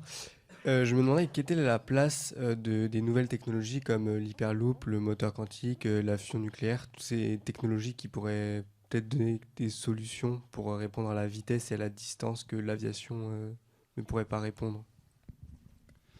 Alors, ça dépend un petit peu des questions sur la fusion. Là, on sera plus sur l'électricité en termes de bilan carbone. On n'aurait pas forcément des gains significatifs. Après, c'est plus l'horizon de temps qui, là, limite la possibilité d'envisager ça dans un scénario de transition de manière sérieuse avec des impacts significatifs, même d'ici 2050. Après, sur l'Hyperloop, qui sont ces projets qui, du coup, s'étaient pas mal lancés il y a quelques années pour faire une sorte des sortes de capsules qui voyagent dans une sorte de tuyau un peu à vide où il y a très peu de frottement, etc. C'était en gros, il y a beaucoup de problématiques techniques autour de ces projets-là. D'ailleurs, on en entend beaucoup moins parler aujourd'hui que quand ces projets c'est un peu comme la voiture autonome, on en entend moins parler aujourd'hui parce qu'on se confronte un peu plus à la réalité de la difficulté de la chose à mettre en œuvre. Et notamment dans les difficultés, c'est que si on veut faire voyager ces capsules, en gros l'idée c'était d'atteindre du 1000-1200 km/h, il faut des infrastructures qui soient très rectilignes.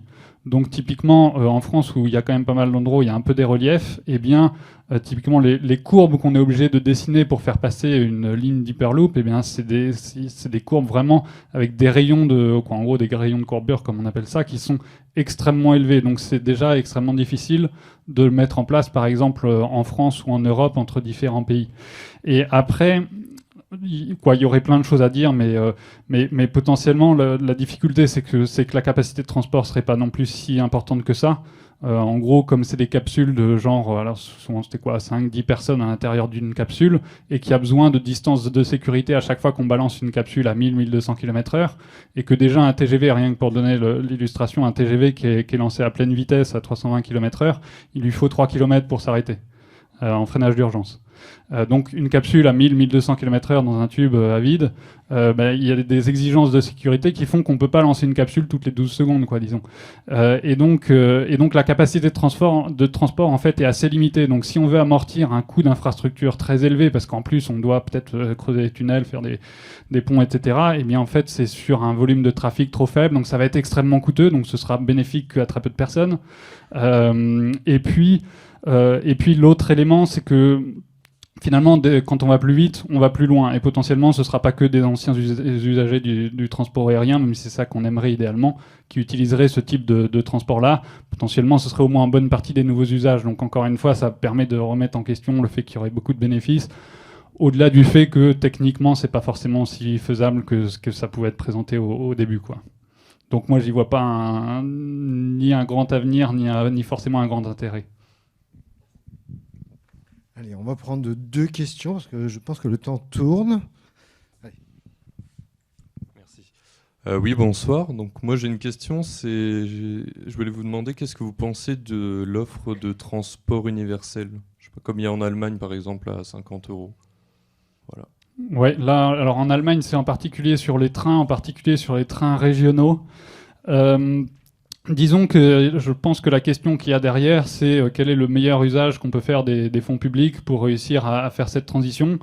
Et je pense que ça pose des questions un peu de 2 ordres si j'essaie de ne pas être trop long dans ma réponse. Le premier élément, c'est que si on veut qu'il y ait... ça peut rejoindre dans certains aspects du débat, par exemple les questions de gratuité des transports en commun, etc.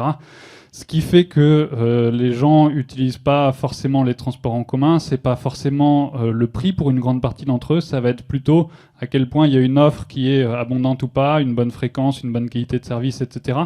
Et du coup, des fois, de rabaisser certains prix ou subventionner davantage, ça peut rendre plus difficile le fait d'améliorer l'offre ou de mettre plus d'offres sur certains types de transports en commun. Donc ça, c'est un peu une difficulté, c'est de se dire que la priorité, si on veut que plus de personnes utilisent les transports en commun, il faut mettre plus d'offres. Et si on se prive de certaines recettes, ça peut être plus compliqué. Un deuxième élément, c'est que la part des personnes, alors là je fais une réponse un petit peu plus sur le quotidien, mais je basculerai sur la plus longue distance après, mais la part des personnes qui ont vraiment des difficultés financières pour prendre les transports en commun, et il y en a, eh bien, il vaut mieux avoir des aides ciblées pour ces personnes-là, finalement, qu'une gratuité pour, par exemple, une gratuité au quotidien pour tout le monde, y compris du coup pour les plus aisés qui ont les moyens de se payer les transports en commun et qui du coup ne vont plus financer ces transports un peu pour la collectivité, en sachant que déjà une grosse partie des transports en commun, notamment du quotidien, sont déjà largement subventionnés.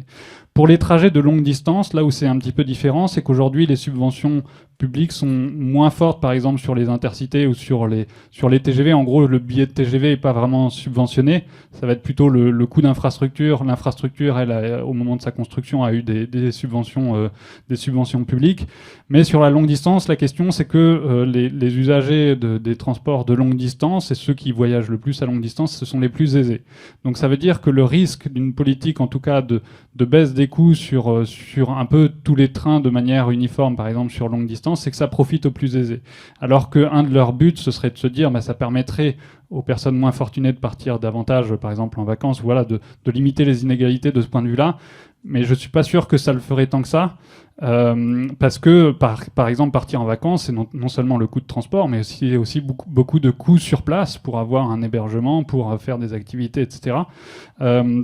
Donc il y a un peu une question de est-ce que du coup il faut faire une politique sociale par exemple sur ces trajets de plus longue distance si vraiment on veut que ce soit pour faciliter l'usage du train, notamment pour les personnes moins fortunées, pour les personnes qui par exemple ne partent pas en vacances, plutôt qu'une politique uniforme pour l'ensemble des mobilités ou pour l'ensemble des usagers de ces trains longue distance, où on sait très bien, par exemple, sur le transport aérien, qu'il y a des inégalités sociales qui sont très fortes dans leur usage, mais ça se retrouve aussi quelque part aussi, par exemple, sur le TGV.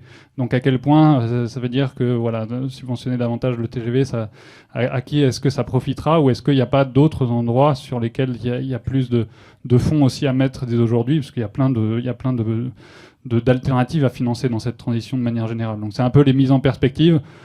Ça peut permettre d'augmenter les trafics. Pour une partie, ce seront des personnes qui se déplaceront, qui feront des nouveaux trajets, qui profiteront de l'opportunité, par exemple avec 50 € par mois des trajets qui sont illimités, de beaucoup plus souvent utiliser le train. Mais c'est pas forcément pour une partie d'entre eux, en tout cas des anciens automobilistes ou anciens utilisateurs du transport aérien. Donc faut un peu mettre en lumière par rapport au véritable report qu'on pourrait en attendre. Et c'est pas forcément évident, par exemple, sur l'Allemagne, qui est vraiment, par exemple, il n'y a pas eu vraiment de baisse du trafic routier, par exemple, sur cette période-là. Bon, j'arrête d'être trop long dans... Bonsoir, merci pour votre présentation. Moi j'avais une petite question. On voit souvent des chiffres sur les bilans carbone pour comparer voitures électriques et voitures thermiques. On en voit très peu sur les voitures hybrides, qui sont pourtant plébiscitées par beaucoup de marques. Pour moi, j'avais l'impression que ce serait beaucoup plus polluant ou thermique ou électrique. Est-ce que vous avez des chiffres ? Alors, il y a deux types de véhicules hybrides. Il y a soit les véhicules hybrides non rechargeables, donc là où on peut avoir des gains. Alors, ça dépend un peu des types de trajets. En gros, un véhicule hybride non rechargeable, par exemple, il va avoir une petite batterie qui va se recharger dans des phases de freinage, par exemple. Donc, par exemple, pour des trajets en ville, ça veut dire à chaque fois qu'il y a décélération, on récupère un petit peu d'énergie qu'on peut réinjecter pour les phases d'accélération. Donc, il peut y avoir sur ces phases-là des gains de 20-30% de consommation d'énergie. Par contre, sur autoroute, quand on est à pleine vitesse et qu'il n'y a pas de phase de freinage, quelque part, avoir un véhicule hybride n'est pas très intéressant. Mais dans tous les cas, c'est des gains qui sont assez faibles. Alors, à la fois, ça se développe et on peut se dire c'est un peu mieux que les véhicules thermiques, mais c'est pas du tout une solution de long terme parce que les gains sont beaucoup trop faibles par rapport à nos objectifs climatiques. Et l'autre version, c'est les véhicules hybrides rechargeables cette fois-ci, qui en général vont avoir donc une batterie, deux motorisations différentes, bien souvent, qui vont permettre par exemple de faire de l'ordre de 50 km avec l'autonomie électrique, et puis pour les plus longs trajets, qui vont reposer sur le moteur thermique. Et quelque part, ces véhicules-là, on les a pas... en gros, on a utilisé une technologie, mais sans sobriété. C'est-à-dire qu'aujourd'hui, les véhicules hybrides rechargeables, ils font plus d'1,8 tonne en moyenne, alors que la moyenne du parc, c'est 1,250 tonne, donc c'est déjà élevé, mais là, on est sur quasiment 50% plus élevé pour ces véhicules-là. C'est des véhicules qui sont à 3/4 des SUV, qui sont des véhicules particulièrement lourds, haut de gamme, etc. Et en fait, c'est beaucoup les entreprises qui ont profité du système d'une fiscalité assez avantageuse pour remplir leurs objectifs CO2 avec ce type de véhicules-là. Mais comme aussi ça a été beaucoup utilisé par les entreprises, des fois de manière vraiment pas sobre du tout, pas du tout en calant les choses avec les usages nécessaires, c'est que notamment ces véhicules sont assez peu rechargés. C'est-à-dire qu'on se retrouve avec bien souvent des véhicules beaucoup plus lourds, donc beaucoup plus consommateurs par kilomètre parcouru quand ils roulent en thermique, et qui roulent majoritairement en thermique. C'était de l'ordre de 90% pour certains, pour la moyenne de véhicules possédés par les entreprises. Pour certains particuliers qui, eux, avaient des usages plus vertueux, pour le coup, il pouvait y avoir un véritable gain d'un point de vue climatique par rapport à des véhicules thermiques, mais ça dépend vraiment de l'usage et ça dépend à la base sur quel type de véhicule on met ce genre de technologie. Donc c'est un peu une bonne idée, une bonne technologie sur le papier qui a été mal mise en œuvre dans la pratique. Et c'est pour ça en fait que ces véhicules, c'est notamment pour ça que ces véhicules vont être aussi interdits à la vente à partir de 2035, tout comme les véhicules thermiques, parce que en fait, dans tous les cas, il reste trop d'usage en véhicules thermiques, même s'ils sont hybrides, il reste trop d'usage du pétrole ou de carburant liquide pour pouvoir en faire une solution sur le plus long terme. Donc ça aurait pu être une solution intéressante de transition, mais ça l'a pas été. Oui, bonsoir. Merci pour votre exposé. Je crois qu'il marche plus.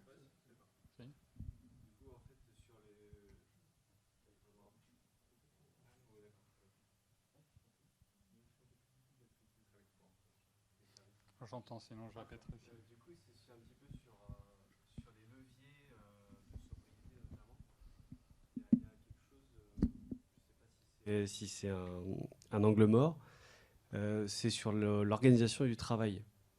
Parce qu'en fait, moi j'ai été technicien informatique itinérant avec des véhicules utilitaires légers et je faisais entre 200 et 600 km par jour pour des usages de clients qui sont du remplacement de pièces, notamment d'équipements électroniques comme des écrans ou des organes de points de vente du jour au lendemain. Donc il y a toute une organisation qui s'est mise autour de ça où on court après le temps, après les kilomètres et après la logistique. Et on entraîne du coup énormément de carbone avec ça. Du coup, est-ce que l'organisation du travail n'est pas aussi un des leviers à utiliser pour pouvoir réduire les déplacements, notamment des gens qui n'ont pas les postes qui permettent d'être en télétravail, donc qui n'ont pas aussi souvent les hauts salaires, donc qui doivent s'éloigner des villes, qui font plus de kilomètres, etc. Oui, il y a beaucoup de questions en une, déjà que je suis long en général. Alors bien évidemment, il y a des questions de cet ordre-là, c'est-à-dire que quand on regarde un peu globalement, on a eu tendance à vraiment profiter des gains de la vitesse pour justement faire des plus longues distances et du coup pour organiser beaucoup de nos activités, alors à la fois nos activités personnelles, mais aussi toute la logistique ou bien des transports plus professionnels, en profitant de ces gains de vitesse pour justement faire un aménagement du territoire, des activités économiques qui reposent sur des longues distances de transport, sur ces vitesses importantes. Une fois qu'on est un peu coincé là-dedans, eh bien des fois c'est difficile d'en sortir. Donc après, il y a des moments où du coup il faut se dire heureusement on a des fois des technologies un peu plus vertueuses et du coup autant que possible utiliser l'électrique si les autonomies le permettent, mais là c'est pas sûr, ou bien sinon c'est peut-être l'un des rares cas un peu où l'hydrogène pourra peut-être être pertinent à l'avenir en complément un peu de l'électrique quand justement il y a des besoins d'autonomie ou de recharge qui sont trop compliqués pour l'électrique. Et puis après sinon plus globalement la réflexion de fond à se poser qui est plus compliquée en termes de réponse, mais c'est de voir à quel point il faut réorganiser nos modes de vie, certaines des activités économiques, certains aspects de la logistique pour éviter de faire toujours du juste à temps, comme il peut y avoir dans la logistique, et par exemple avoir plus de stock, ralentir certains flux, plutôt que d'être toujours à flux tendu, et du coup on multiplie les allers-retours, les distances, etc., et donc les émissions. Après, c'est difficile de donner une réponse générale sur les possibilités de ralentir, de limiter les distances, mais idéalement, c'est ce type de questionnement qu'il faut qu'on se pose dans ce genre de cas et qu'aujourd'hui, on se pose trop peu par rapport à ce qu'il faudrait. Allez, on pose la dernière question et après, on fera ça sans micro. Voilà, il y a quelque chose, je me demandais sur tout cet exposé, déjà merci, c'était hyper intéressant, c'est le côté culturel. Les deux postes les plus polluants, on l'a vu, c'est la voiture et l'avion. Et les deux bénéficient comment dire, d'une image de sympathie.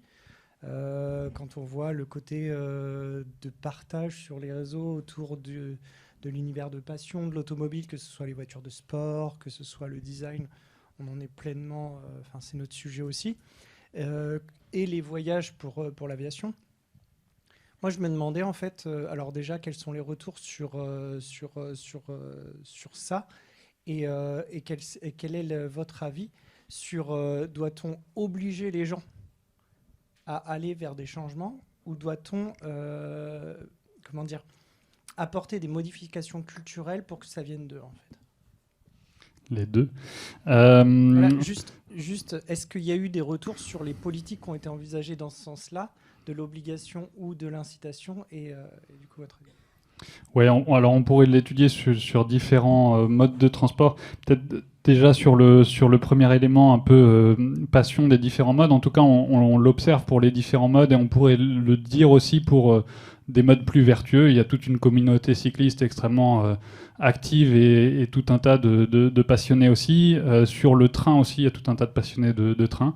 Alors c'est peut-être la marche qui a le moins de passionnés et une communauté la moins structurée. Et c'est d'ailleurs un vrai problème dans le fait que j'évoquais que les débats sur la marche sont pas assez nombreux et les politiques publiques non plus. C'est que cette communauté n'est pas structurée quelque part. Ils défendent pas leurs intérêts, contrairement à d'autres assos. Bon, je ferme la parenthèse, déjà que je suis long en général. Après, sur les imaginaires, en effet, c'est que il y a des questions culturelles qui sont bien évidemment extrêmement fortes derrière ça. Le développement de l'automobile et la dépendance dans laquelle on est aujourd'hui, c'est beaucoup accompagné de cet imaginaire et se nourrit de ça. Et c'est un des éléments qui font que c'est difficile aussi de sortir de la dépendance à la voiture quand il y a une passion, voire un attachement aussi important des fois à la voiture. Après, cet imaginaire, il vient aussi de plein de choses différentes, aussi de la culture, du cinéma, etc. Il vient aussi beaucoup quand même de la publicité. On sait à quel point il y a des montants énormes qui sont mis dans la publicité automobile chaque année. En gros, pour une voiture vendue, il y a eu 1500 € de publicité pour la vente de chaque voiture en France. Ce qui est un montant quand même assez énorme. Si ça n'avait pas d'impact, bien évidemment, il n'y aurait pas des montants aussi importants qui seraient mis dedans. Et si jamais, et en fait, ces publicités présentent toujours la voiture sous l'angle de la liberté, sur des routes complètement vides, sur lesquelles on est complètement seul, etc. Et qui sont en plus assez mensongères par rapport à la réalité des choses.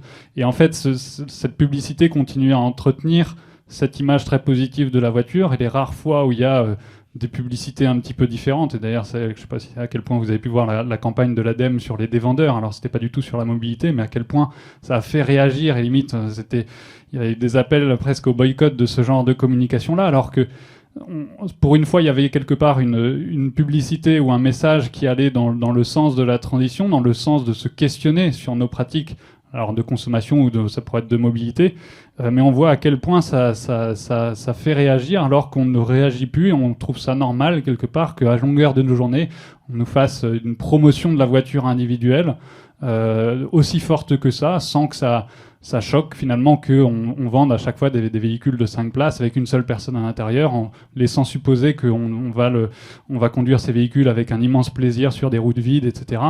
Dans des environnements verdoyants aussi, où on protège bien évidemment la voiture en conduisant, la nature en conduisant ces types de voitures. Donc il y a bien évidemment des questions qui passent aussi par là, de régulation de la publicité. Par exemple, la Convention citoyenne pour le climat avait proposé des éléments de régulation là-dessus, parce qu'il faut à la fois un nouveau récit de transition qui puisse mettre en avant notamment la sobriété, parce que c'est notamment là-dessus qu'on a le plus de retard et de difficultés, disons, en termes d'imaginaire, mais aussi il faut un peu casser le récit qui va dans le mauvais sens, que ce soit par exemple sur la voiture ou encore sur le transport aérien. Et juste un dernier petit élément, parce qu'il y a une autre partie de la réponse à laquelle j'ai pas répondu, à quel point il faut accompagner, contraindre, etc. Quels sont les retours? Si je prends l'exemple de la voiture, en tout cas, et notamment de la place de la voiture en ville, les évaluations nous montrent que globalement, ce qui marche le mieux, c'est quand il y a les deux, voire même ce qui marche mieux, c'est les contraintes plus que les incitations.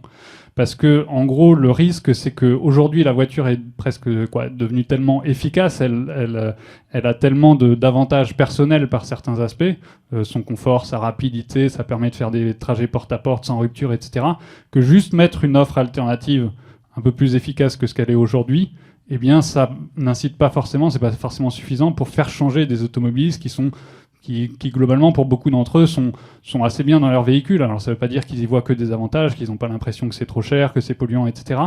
Mais en gros, ce qui fait changer les habitudes de mobilité, c'est quand il y a vraiment un changement assez significatif, soit dans la vie. Alors des fois, le report modal, par exemple, se fait à un moment où on déménage, on change de boulot, etc.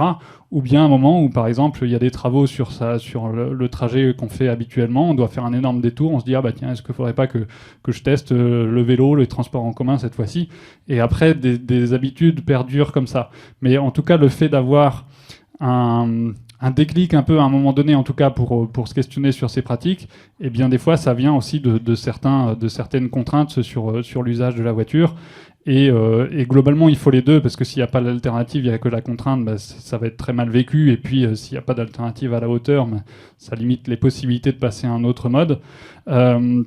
Mais voilà, en tout cas, que l'incitatif n'est pas non plus suffisant, en tout cas par rapport à l'ampleur des défis et l'ampleur de la rapidité des changements qu'on doit faire, en tout cas.